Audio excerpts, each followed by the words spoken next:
What if everything you've worked for, everything you've earned, was suddenly seen as something someone else deserved more than you? Have you ever had a neighbor who thought they were entitled to your success? Someone who felt like they had the right to tell you how to live your life, as if their opinions mattered more than your hard work? Well, that's exactly what happened to me. My name's Daniel Harper, and I've got a story that's going to leave you speechless. A story about hard work, about standing up for what's yours, and about dealing with people who think they have a claim over everything you've built. I live in a quiet, suburban neighborhood in Savannah, Georgia called Willow Grove Estates, a place where the grass is always green, the trees are always neatly trimmed, and the neighbors all wave politely to each other as they drive by. Life was peaceful, that is, until I brought home my dream car. A red Ferrari 488 Spider. It wasn't a gift, and it wasn't luck. It was the result of decades of grinding, late nights, and sacrificing family time. I built my logistics business from the ground up, and when I hit a big milestone, I treated myself to that Ferrari. It was more than just a car. It was proof that anything is possible if you work hard enough. It was the result of everything I had given up to get to where I am today. But there was one person who wasn't happy about it. Karen, my neighbor. She lived in the house next to mine, and she wasn't the kind of person to keep her opinions to herself. The moment she saw my new car, she made it clear she wasn't impressed. In fact, she seemed downright offended. And when I say offended, I mean outraged. I wasn't prepared for what would happen next. After the Ferrari appeared in my garage, Karen wasted no time. She stood by the fence staring at my car like I had just brought home a priceless treasure she believed she had a right to own. I couldn't understand why anyone would act like this. She didn't waste any time throwing out a comment. "Wow, that's quite a car, don't you think? Doesn't really fit the vibe of the neighborhood," Karen said, crossing her arms and shooting me a look that felt almost like a challenge. I just stood there, smiling thinly. "Good morning, Karen. Just enjoying my new ride." She didn't stop there. "Oh, really? Well, not everyone in this neighborhood works as hard as you. That car doesn't belong here. Ethan, my son, is graduating soon, and he's the kind of person who knows how to appreciate something like that." Ethan, her 19-year-old son, wasn't exactly what I would call a role model for hard work. The kid spent most of his time playing video games and skipping school, never really focusing on anything productive. I knew this because I'd seen him around, and it was obvious he had no real direction in life. I forced a smile, trying to keep it civil. "I'm sure Ethan's excited for graduation. That's a big milestone." I patted the hood of my car. "It's Italian, by the way, not American." Karen narrowed her eyes. "Italian, huh? You know, they really know how to overcharge. Ethan is a smart, hard-working American kid. He deserves something like this. He'd know how to use it." I bit my tongue, keeping my patience in check. "I'm sure he's looking forward to it," I said, trying to change the subject. "Anyway, I've worked hard for this." Karen didn't let up. She was relentless, and it seemed like every day there was a new comment or suggestion, each more invasive than the last. I wasn't sure whether to laugh or to be insulted. One afternoon, while I was detailing the Ferrari, my usual routine of waxing and polishing the car to a perfect shine, Karen came strolling over again. This time she had a glass of what looked like watered-down lemonade in her hand. "Working hard, I see," she said, offering me a forced smile, no doubt hoping I would ask her for a sip. "Ethan's graduation is just around the corner. It would mean so much to him if he could borrow that car. Just for a couple of days, graduation and prom. He's earned it, you know." I couldn't believe what I was hearing. "Karen, this car is my personal achievement. I worked for it, and I plan on keeping it for myself," I said firmly, setting my cloth down. Her smile faltered for a moment, but she quickly regained composure. "Oh, sure, But you know, sharing is caring. A car like this would really help Ethan make an impression at his big Believe the events. audacity. Don't you think? This car is mine, Karen. And no, Ethan can't borrow it. I'm not comfortable with anyone else driving it. It's insured for me and only me, I replied, my voice cold. Her face tightened, the mask of civility slipping. Some people are just so selfish, she muttered as she turned to leave. But that was just the beginning. As the days went by, Karen started painting me as the villain in our little neighborhood. She told anyone who would listen that I was a selfish neighbor, hoarding a beautiful car that could be of use to a young, hard-working man like her son. Ethan, meanwhile, started hanging around my driveway more often, staring at the Ferrari like it was some sort of trophy he deserved to have. One day I checked Facebook, and there it was, a post from Karen, with a picture of her and Ethan standing proudly next to my Ferrari. She captioned it, "So proud of Ethan, he deserves this beautiful car. Graduation gift from a proud mom." I couldn't believe it. Not only had she invaded my personal space, but she had also taken my car and made it public property in her eyes. I was furious. I took screenshots of the post, saving the evidence for later. She had crossed a line now, and I wasn't going to let her get away with it. The next morning, as I was backing out of the driveway, Karen appeared once again, this time with her son, who was leaning against my car, practically posing like he owned it. "Daniel," Karen called out, her voice dripping with false sweetness, "you're being unreasonable. Ethan's prom is coming up, and he really needs a car like this to make a statement." I clenched my teeth, trying to stay calm. "Karen, I've told you before, no. This is my car. It's not for loan." But Karen wasn't going to stop. I could see that now. She had made up her mind that the Ferrari was somehow meant for her son, and she was willing to use any means necessary to make that happen. What happened next was even more shocking. Karen took to social media, spreading lies about me and accusing me of not being a good neighbor, of hoarding wealth, and even of being a racist. It was a blatant attempt to shame me into giving in to her demands. But I wasn't going to back down. I had worked too hard for what I had, and I wasn't going to let someone like Karen make me feel guilty for my success. I knew I needed to protect myself and my property. The battle between us was only just beginning, but I was ready for whatever came next.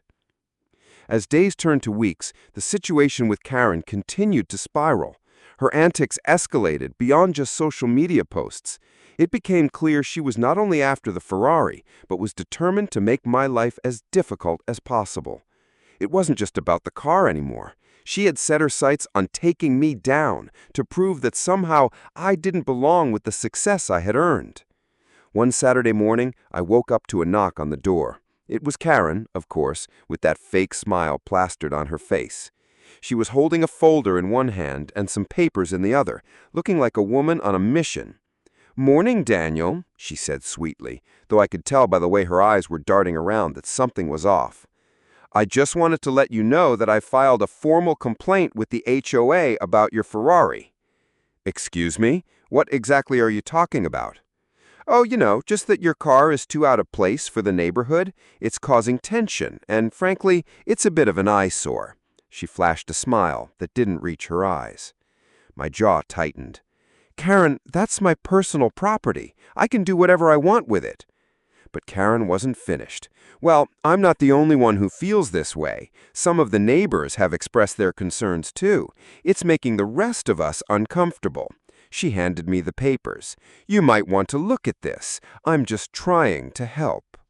The audacity, the sheer nerve. She was using the neighborhood, my own neighbors, to try to pressure me into giving up something I had earned with years of hard work. I didn't even bother to read the papers. They were just another attempt at controlling me. I took a deep breath, trying to stay calm. "Karen, this is ridiculous. You're trying to turn the neighborhood against me because of a car that I worked hard for. You need to stop." But Karen wasn't listening. "I'm just saying, Daniel, it's not right for one person to flaunt their success while others are struggling. There's no community spirit in that. Maybe if you were more considerate to the people around you, things would be different."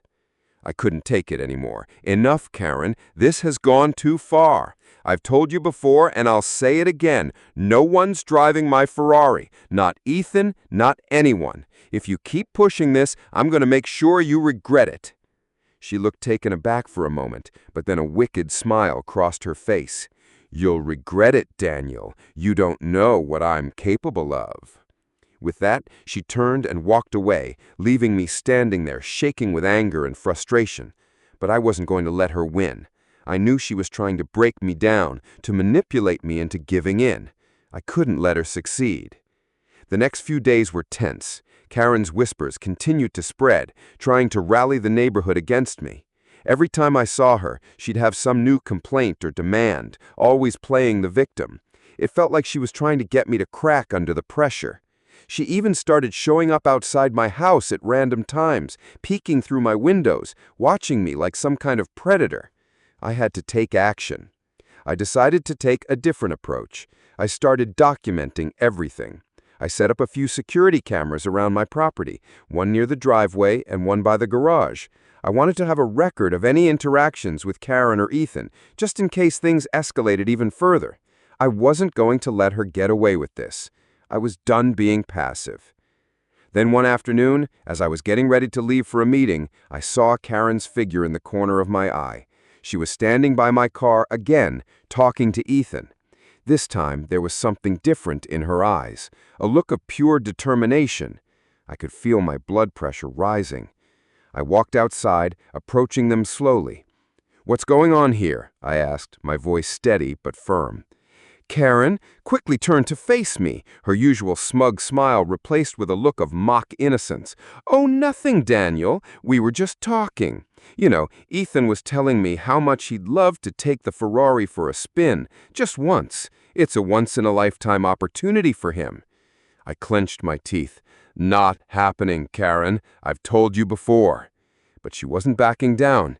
"Ethan's been through a lot, Daniel. He's a good kid. He deserves a little of luxury. You're really going to deny him this one thing? I thought you were a decent guy." That was it. I was done. I could feel the anger rising in me, but I controlled it, staying calm on the outside. "Karen, you have no right to tell me how to live my life, and you have no right to keep pushing this. I've asked you nicely to stop. Now I'm telling you, this is over." But she wasn't ready to give up.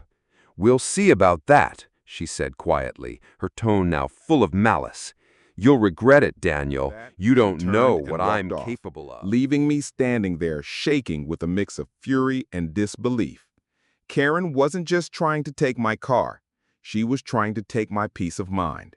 And now she was going to find out just how far I was willing to go to protect what was mine. After Karen turned away, I stood there, feeling frustrated. I knew she wouldn't stop. She had the patience of a predator, always waiting for the right moment to strike. That made me uneasy. Even though I had installed security cameras and recorded every interaction between us, I still felt tense every time she showed up. In the days that followed, I could only ignore her and avoid direct contact. But before long, the situation started to escalate. On Tuesday, while I was on a call with a business partner, I glanced through the window and saw Karen standing outside, hands on her hips, staring at me. It wasn't a casual look. It was deliberate, as if she was waiting for me to do something. I couldn't focus on work anymore. I ended the call and went outside, not hiding my frustration. "Karen, what do you want now?" I asked, my voice firm. She flashed a sarcastic smile. "Oh, Daniel, just wanted to talk. It's about your Ferrari." "There's nothing left to discuss. I've already said no one is driving that car." Karen refused to back down. "Keep it up, Daniel. You don't understand, but maybe when you lose everything, you'll realize. Everyone already sees you as selfish, lacking compassion. Not just me, but the whole community feels that way." She had crossed the line. It felt like I was standing at the edge of a deep pit, where every word she said was carefully calculated to provoke me, to get me to lose control. But I couldn't let her win. I decided I wouldn't let her manipulate me. "I'm not changing my mind, and don't think you can make me feel guilty. You don't have the right to decide what happens with my property. This is my hard-earned reward, and I will protect it." Karen stared at me, her expression tightening. She knew I wasn't easily swayed, and the more I resisted, the more I saw her attitude shift. She didn't just want the Ferrari, she wanted to control me, to make me bend to her demands, and I wasn't going to let that happen. A week later, as I stepped outside to leave for work, I saw my Ferrari covered in thick mud. On the windshield, someone had written in white paint, "No one will ever be happy showing off." I stopped, staring at the car, my anger swelling. It was a clear act of Karen. She had turned my Ferrari into a target, not just with words, but with cowardly actions. Unable to stand by and watch my car be vandalized, I immediately called the police. While waiting, I took photos of the scene. There was no doubt now. This was a clear sign of intimidation and revenge. When the police arrived, I pointed to my car and said, "This is property damage, and I suspect I know who's behind this." The police began investigating, reviewing the footage from my security cameras. The images showed Karen sneaking up to my Ferrari the previous night. While they couldn't confirm it immediately, the clear signs made me uneasy. Karen wasn't going to stop here. The next day, I decided to meet with Laura, the lawyer I'd hired earlier to deal with Karen. After reviewing the case, Laura advised me to sue Karen for property damage and intentional disturbance. Although I didn't want things to escalate this far, I knew that if I did nothing, Karen would only get bolder. Laura helped me prepare the legal documents and began working on the case. A few weeks later, we sent a demand letter to Karen, holding her accountable for the vandalism. I didn't think it would be easy, but at least I felt I was doing the right thing. The guilt Karen had hoped to make me feel no longer worked. I understood that sometimes you have to stand up for what's yours, not out of selfishness, but because of the effort and hard work you've put in. Now I was no longer afraid of Karen or the game she wanted to play.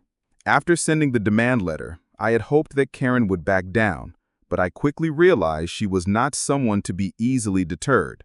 Karen was not the type of person to give up easily. Day after day, I continued to receive her hostile glares, and the passive-aggressive comments would occasionally come up whenever we crossed paths at the community's shared spaces. But these things didn't faze me anymore. In fact, it only made me more determined to protect my rights. 1 week later, I received a letter from Karen's lawyer. She was suing me for disturbance and emotional distress, claiming that my actions had created unnecessary tension in the neighborhood, affecting the peace and harmony of the community. My initial reaction when reading the letter was a mix of anger and disbelief. I couldn't believe that Karen would actually come up with such nonsensical reasons to justify her behavior. But by this point, I had been preparing myself for this. I didn't just have photographs and video footage from my security cameras documenting Karen's act of vandalism on my Ferrari, but I also had all the communications, emails, and text messages she sent, all of which served as clear evidence. I immediately called Laura, my attorney, and we began preparing our response to the lawsuit. "Daniel," Laura said in a frantic phone call, "we can't let her get away with this. We're not just going to dismiss this lawsuit. We can countersue for defamation and harassment. She has not just damaged your property, she's intentionally damaged your reputation in the community. This is an opportunity to teach her a lesson in gathered more respect evidence. and boundaries." Laura was incredibly meticulous in pointing out every angle of the situation, and we began preparing for what was sure to be a long legal battle. But the one thing that made me feel confident was that I wasn't facing this alone. Emily, my wife, was by my side, offering constant support and believing in my decisions. Finally, the day of the hearing arrived. I walked into the courtroom with a sense of resolve. The judge, a no-nonsense woman who seemed fair and unbiased, listened carefully to both sides. Karen and her lawyer struggled to present any solid evidence that I had done anything wrong. On the other hand, I was able to present all the evidence, videos, photographs, and text communications from Karen's harassment to her vandalism. When it was Karen's turn to speak, she still wouldn't admit to any wrongdoing. She continued to accuse me of being selfish and causing unnecessary drama. But I didn't let my emotions get the better of me. I made it clear, this is my property. I worked hard for it. No one has the right to tell me what to do with it. In the end, the judge ruled in my favor. She dismissed Karen's lawsuit and ordered her to pay for the damages caused by the vandalism and harassment. Not only that, but the judge also added charges for the emotional distress Karen had caused me, stating that her actions had been malicious. Walking out of the courthouse, I felt a huge weight lift off my shoulders. I had won, not just for myself, but also for the principle of standing up for what is right. And I realized that sometimes standing firm and protecting what belongs to you is not about selfishness. It's about the hard work and effort you've invested in building something that's yours. From that point forward, I would never back down. While I had won the lawsuit, I didn't feel any sense of triumph in the way Karen might have hoped. Instead, I felt relieved and proud that I had done the right thing. And I hoped that through my experience, people would understand that sometimes patience and resolve are the key to overcoming life's challenges. Hey, if you've made it this far, you're probably feeling just as fired up as I am after that story. This is more than just a tale of a Ferrari and a neighbor with entitlement issues. It's a reminder that standing up for what is right is always worth it, no matter how tough things get. If you've been in a similar situation or you've got your own story of perseverance and justice, I want to hear from you. Drop a comment below and let's talk about it. If this video resonated with you, don't forget to hit that like button. Your support helps spread this message of standing up for what's yours and not letting anyone take that away from you. And hey, if you haven't subscribed yet, what are you waiting for? Hit that subscribe button and turn on notifications so you never miss out on more stories like this, where we dive into real-life battles and victories. Also, don't forget to share this video with your friends and family, because we all know someone who needs a reminder about boundaries, hard work, and standing strong. Share it, and let's build a community of like-minded people who aren't afraid to stand up for themselves.